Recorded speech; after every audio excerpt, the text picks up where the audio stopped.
So today in this video, I wanted to go through and let you guys know, I usually do this once every few months. I'm going to tell you guys the 5 most worn fragrances that I've been wearing so much lately that I wanted to talk about them. So without further ado, let's get it.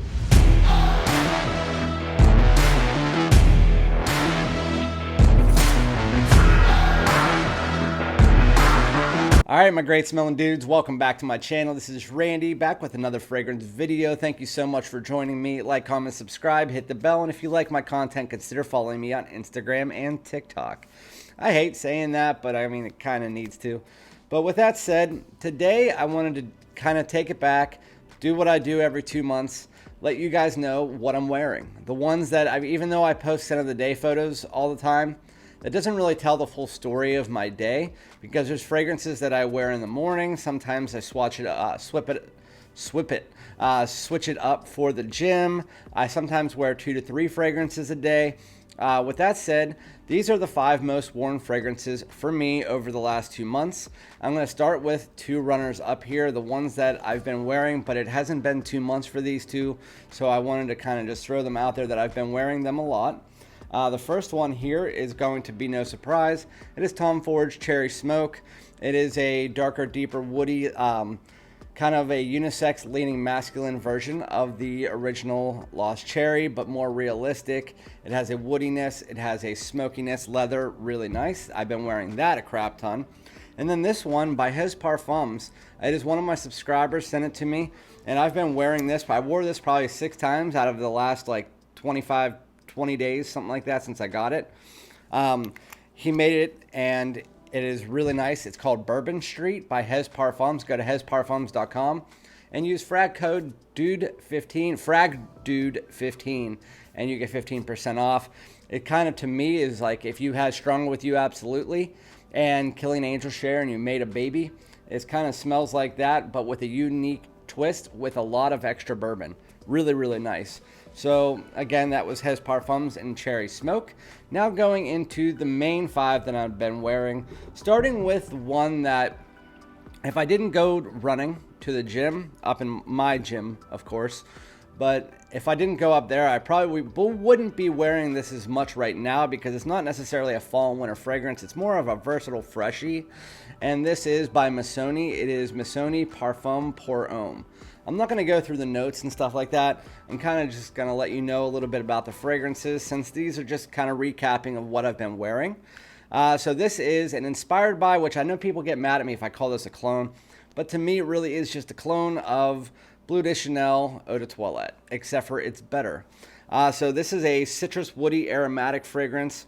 It has that grapefruit, it has that citrus tones, it has woodiness, it has a little bit of an incense take to it, some muskiness. It's really just it's a light fragrance that projects nicely. It gets a little bit more of a performance. It has a better performance than the original Chanel Eau de Toilette.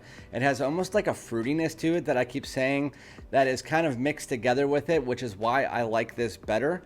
Overall, it's more unique than the original Chanel to me. I love the Chanel Eau de Parfum and Parfum, but the Eau de Toilette kind of is redundant at this point, and I don't wear it that much.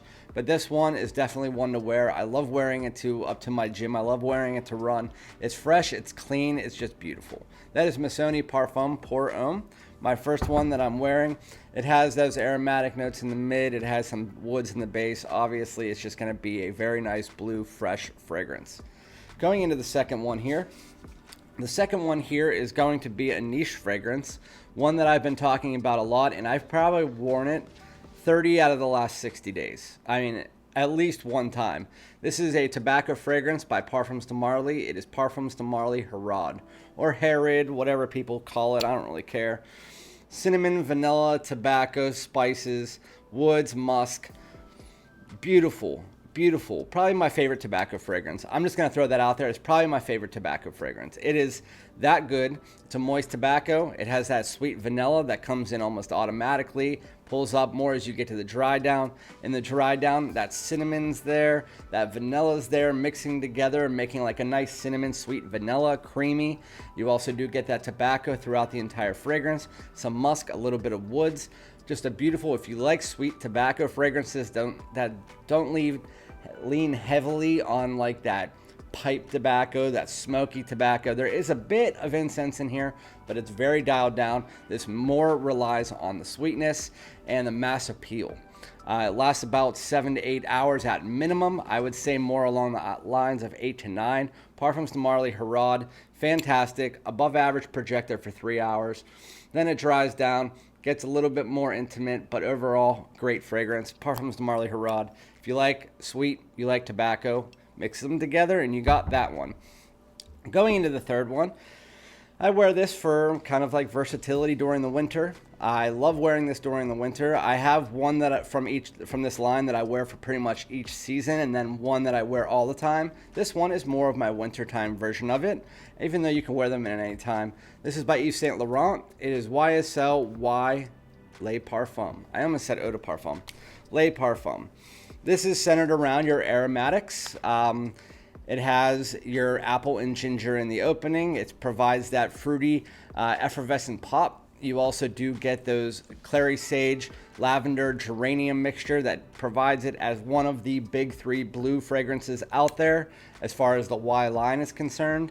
And then where this changes, as you get to the dry down, it takes that YSL DNA, the Y DNA, and it makes it warmer, slightly deeper, slightly darker for that line. It's not a dark or deep fragrance, it's just slightly deeper, slightly darker than the other ones because it gets that amberwood and tonka bean just heavier than what you would get in the Eau de Parfum. And so if you want something that is super smooth, amazing, super versatility, YSL Y Le Parfum with that tonka bean and amberwood, it really does fit really nice. If you're looking for a versatile winter fragrance, Le Parfum is great. So that is amazing, and it lasts 8 to 10 hours minimum. I would say probably more along the lines of 10 to 12, which is kind of like, why don't I just say 10 to 12? It all depends on how much I spray it, to be honest with you. And if I spray it on clothes, it'll be on there tomorrow, to be honest with you. Now getting into my most worn 2 fragrances. So I am kind of doing these in order. So yeah, so Le Parfum I wear all the time. I wear all these all the time, but these 2 I wear much more than the others. This one is kind of just my everyday spray. Both of these really are. This is by Viktor and Rolf. It is Spicebomb Infrared. So I get great performance with this. I know some people said they don't get that great of performance. I get 6 to 7 hours with this fragrance with a beast mode projection for the first 2 hours, and then it sits closer whenever it does change. So what's good about this, the Spicebomb Infrared, when you first spray it on, you get that cinnamon bomb with fruits and a little bit of this like chili pepper mixed together with that vanilla undertone. So it's just a huge spice bomb in the opening. And honestly, it changes a lot from the other 2 that are in the line. Well, Night Vision, I'm not counting. I like that, but it's a different fragrance completely. But it has this, it really revolves around cinnamon and fruits in the opening here. And then it's a tale of 2 fragrances with infrared. You have that beast mode, spice bomb, cinnamon, fruits, pepper, all of that. As you work your way into the dry down, instead of that tobacco and black pepper you get from the other ones, with this one, what you do get is that vanilla cinnamon sweet mixture that really is calming. It's sweet. It's super nice. You get some musks. Really, really, really good. That cinnamon vanilla mixture is just bomb. Super good. This is my daughter's favorite fragrance. She's 12, but I think that this can be for all ages. It's definitely a fall and winter fragrance. I don't see myself wearing it outside of that. It's the only bottle in my entire collection that I have 2 bottles of. It was by mistake, but I'm glad I have it, to be honest with you. If you watched one of my shorts back in the day, I acted like it was a grenade and I dropped it and it broke. But with that said, going into the last one, my most worn fragrance, it came out in 2022. You know what I'm already going to say. By Azzaro, it's the most wanted parfum. You can already tell. This came out in March, and look how much I wore it. Yes, I decanted probably 10 milliliters of this to people, but 10 milliliters from 100 milliliters, it still means I probably used about 50 or 60 mils from this fragrance. Bourbon vanilla, ginger, amberwood. Oh my goodness, this is such a good fragrance. Yeah, it's ginger, bourbon, vanilla, and amberwood. I know they say woods, but it's definitely amberwood. So this revolves heavily around ginger. If you don't like ginger, you won't like this fragrance. In the opening, you get a little bit of that most wanted DNA. A lot of people say it smells just the same. It does not. This is centered around ginger and bourbon vanilla, while the other one is cardamom and toffee. This one, it gets a little bit of a feeling of the original in the opening, but after about 2-3 minutes, that ginger pulls up, and that bourbon vanilla, you really only need to know those two notes until about 15 minutes in, when the amberwood mixes together with it, provides this resinous sweetness, some woodiness. It is a really nice sweet fragrance. It is 10 hours plus, amazing fragrance, above average projection for 3-4 hours. Then it sits closer to the skin. It's never beast mode or anything. Parfums usually aren't. This one is amazing. I hope they come out with an elixir this year, or some kind of like wanted by night or most wanted by night. But this is absolutely amazing. It just adds on to an already amazing line. I will wear it for a long time. Thank you very much, Azzaro, for releasing it. I love it. But let me know what your most worn fragrances of 2022 or the most worn fragrances of January. I don't care. Let me know in the comments what they are. Mine are Most Wanted Parfum, Spicebomb Infrared, Harad, Missoni pour Homme Parfum, Parfum pour Homme, and YSLY Le Parfum. I'll again do this in about a month and a half, 2 months, let you guys know what else I'm wearing. But thank you guys so much. Remember to like, comment, subscribe, and I'll be back with another one. Peace out.